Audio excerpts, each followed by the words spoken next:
I watched the first episode of Raising of America. This episode was very interesting to watch because there were many things talked about that I did not know about. The first fact that I found was that the well-being of the United States is ranked 26 out of 29 nations.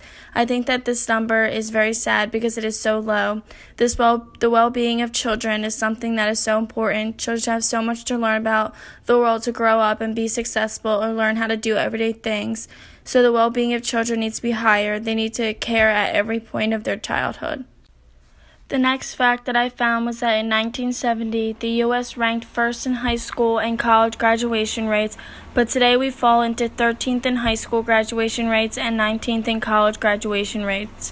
In 1970, I think we did a really good job with being ranked in first for high school and college graduation rates.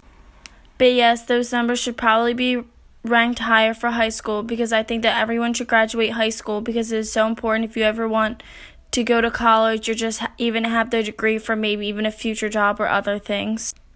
But I do not expect the college graduation rates to be super high nowadays because yes, I think it is a very good thing to go to college, but college isn't for everyone, and there are so many opportunities with great jobs out there in today's world that people can be just as successful as college graduates, even if not even more successful. The next fact I found was the cost of housing doubled, Medicare quadrupled, and the cost of education increased 8-fold. I think this is very unfair to people. People could have been able to support themselves and even go on vacations or do little fun things here and there, but then they doubled the cost of housing, quadrupled the cost of Medicare, and the cost of education increased 8-fold. Parents shouldn't have to work their life away to be able to support their families.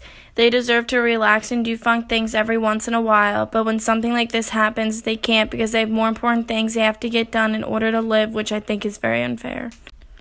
The next fact I found is that out of 45 nations, the U.S. ranks 31st in availability of childcare, 16th in affordability, and 22nd in quality. I think that those numbers should show something and we should do something about it to make those numbers lower.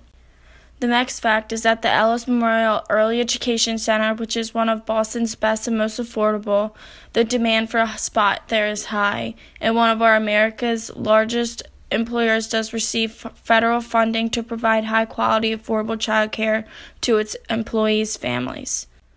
I think having something like this is an amazing thing. It is great that even though there is a high spot demand, they haven't raised the prices. People need affordable early education centers that are really great for their children that are affordable. It is sad that not everyone is able to get into this education center, but they could eventually expand it or make another one somewhere else for other people in different states. I also think it is a good thing that it receives federal funding so it can provide high-quality, affordable child care. Some people need child care to work to be able to support both their children and themselves. The next fact is Americans work more hours annually than most of all our peer nations. I feel like it is a good thing that Americans work more hours annually, but it is also not fair that they have to work more hours than other nations. The last fact I found is that the Boston neighborhood has struggled with disinvestment and racial segregation for decades. Unemployment is more than twice the national average. I don't think any neighborhood should have to struggle with things like disinvestment, racial segregation, or anything like that.